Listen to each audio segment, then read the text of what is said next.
We're moving out of the world of trauma and into the world of medicine now. There are lots of things besides the stuff that we talked about in trauma that can happen to you. But remember, we covered the things that are most likely to occur and that you're going to have to deal with. The same thing is true about medicine. There are thousands of medical conditions that you might encounter. However, we're going to talk about the ones that are the most common that you are probably going to see.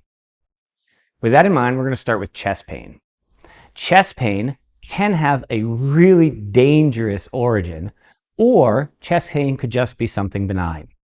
It's your job to figure out which one it is. The first thing to do when someone is complaining of chest pain is to find out if there was a traumatic incident. Remember, in the absence of a traumatic incident, then it's not trauma. So if they weren't hit in the chest, they didn't fall, then there's no trauma. And so now we're dealing with chest pain due to some other origin, medical in nature. The other thing to think about is if I have a patient complaining of chest pain and I can reproduce that pain by pushing on it or by having them breathe, then again, it's not going to be medicine. There's going to be some other thing. There's going to be soft tissue, there's going to be strains, there's going to be fractures, something of that nature. So if the pain in the patient's chest is reproducible when they're breathing or you're pushing on it, then we're not thinking chest pain from a medical condition. So now we have chest pain that is not caused by one of those other things. Now we have to think about what's going on. And what we're going to focus on is the heart.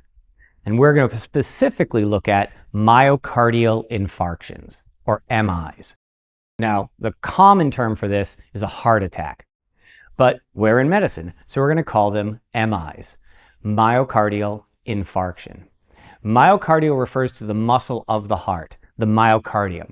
If you look at this picture right here, you'll notice the muscle in here. This is the myocardium, the muscle of the heart. An infarction is when you block off oxygen flow, blood flow, to an area. And when it's myocardial infarction, it's a lack of oxygen and blood flow to the muscle of the heart. Think of it like putting a tourniquet on a blood flow to the heart. When you do that, the muscle of the heart starts to die. When a patient is having a heart attack, the signs and symptoms are due to the muscle of the heart dying. There are very few things in medicine that time is a critical factor for. When it comes to MIs, time is a critical factor. Every minute that goes by and a patient is having an MI, they have a less likely chance of surviving that incident. Time is heart muscle. If you suspect someone is having a heart attack, if you think that they're having a heart attack, if it looks and acts like a heart attack, it is a heart attack until a hospital, a physician, a PA, somebody with higher medical training than you says it isn't. Because if we treat it as nothing major and it is a heart attack, the outcomes are extremely poor. So what's going on in a heart attack? Well, you have to understand how the heart works.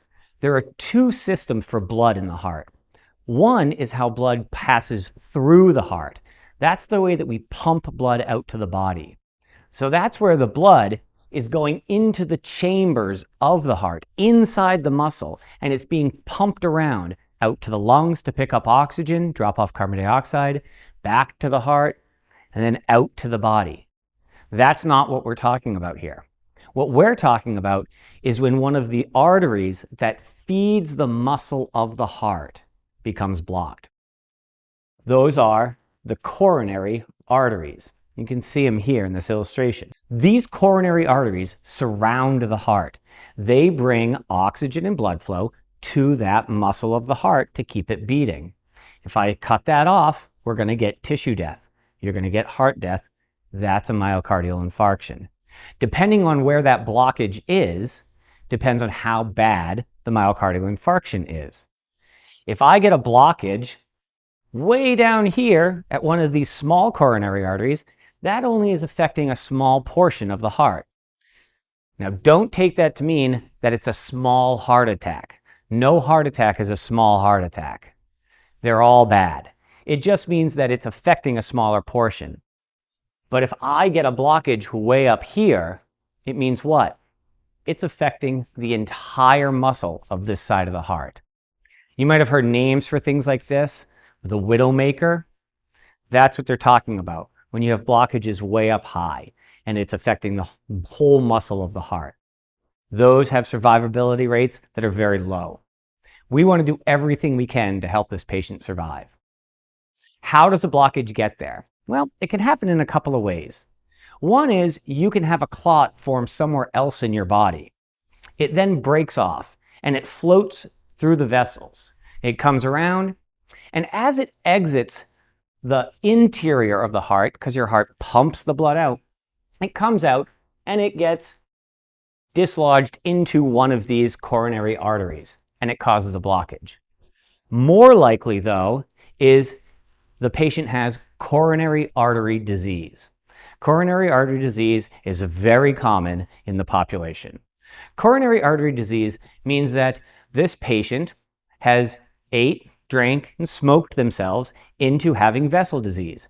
They have a buildup of plaques that are clotting off that artery. It's narrowing down the passageway. It's also hardening the arteries so they can't expand and contract as easily.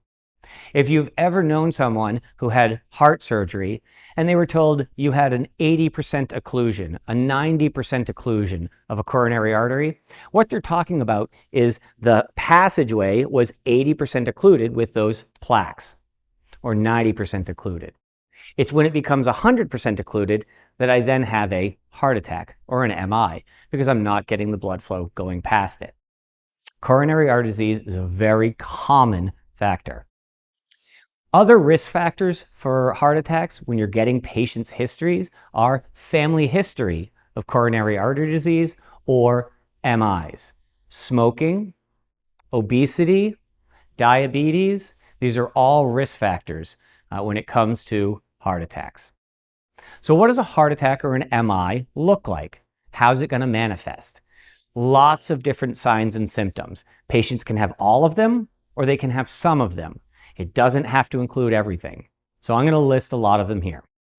Chest pain, often described as crushing substernal chest pain, right here in the middle of their chest. Feels like an elephant is sitting on their chest. Difficulty breathing, a hard time getting a full breath of air. Nausea, vomiting, sweating, pale, cool, clammy skin. Pain that radiates up to the neck, to the left or the right shoulder, into the back, anxiety, and what's called a sense of impending doom. Now, it sounds silly, it sounds sort of like a horror movie, but what we mean by a sense of impending doom is you may have run across somebody who had an injury and they said, "Oh, I'm dying, and they weren't. A sense of impending doom means the person that you walk up to and say, "Hey, are you all right?" And they look at you and go, "I think I'm dying." And the way it sounds, you know it's not good. That's a sense of impending doom. All of those signs and symptoms can be included in a myocardial infarction. There are a few populations of people who may or may not present the same way. For a very long time, women were grouped into that population of people. They were told women don't present the same way as men who are having MIs. Women present differently.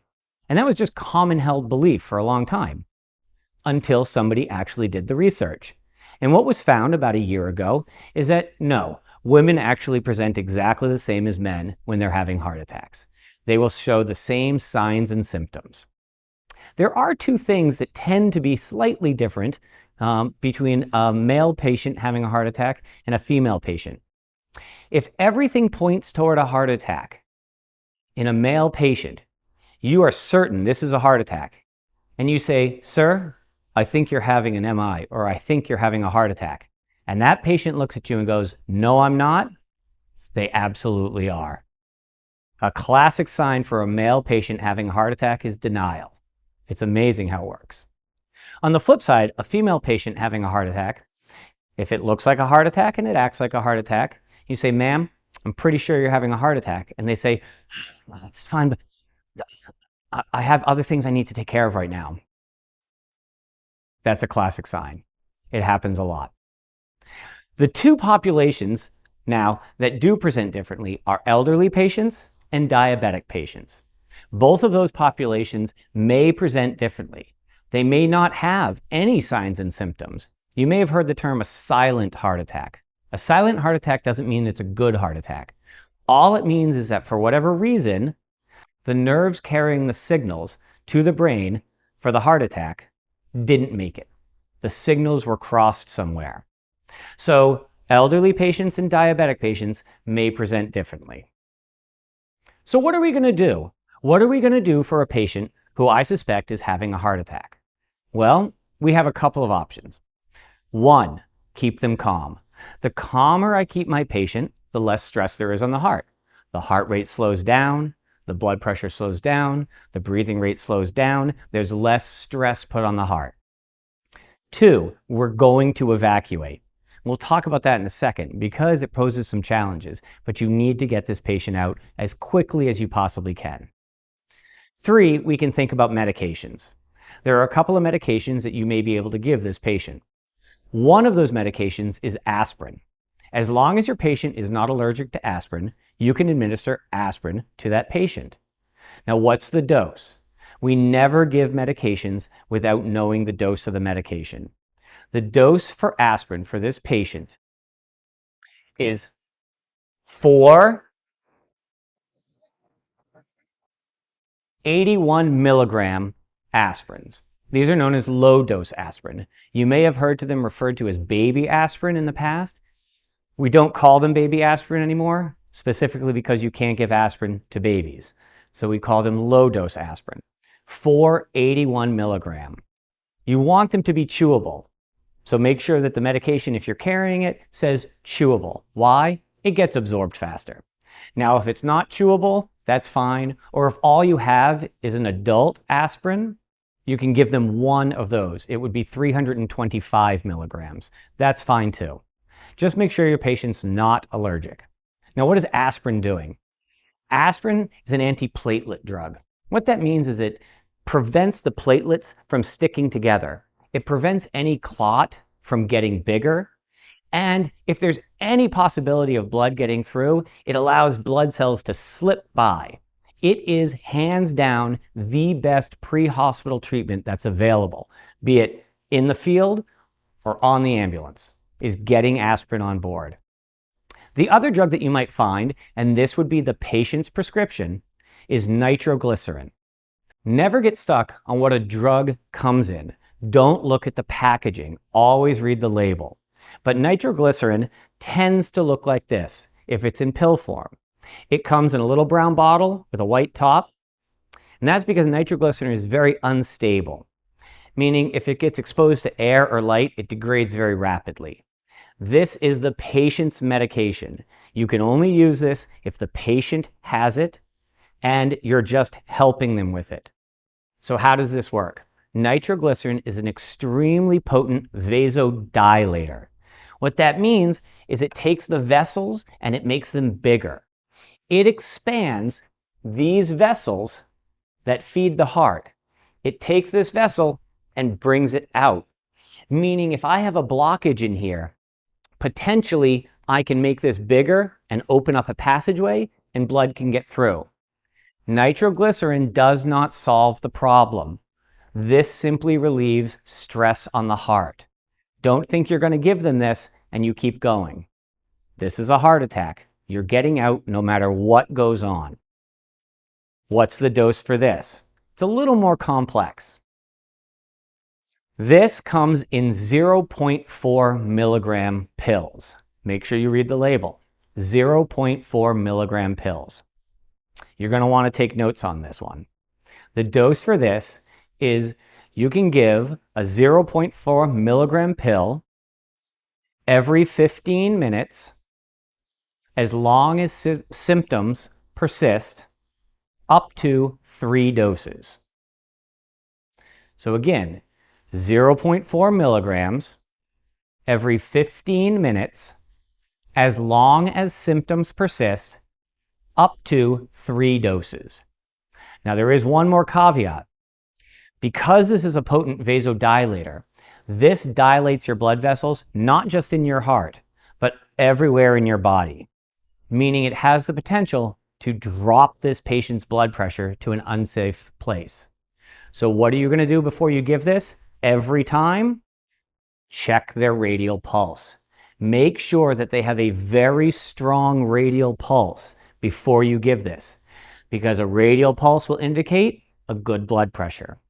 If you're about to give this and you check their pulse and it's very weak, do not give this medication. Again, the max dose is up to 3 times, and that's it.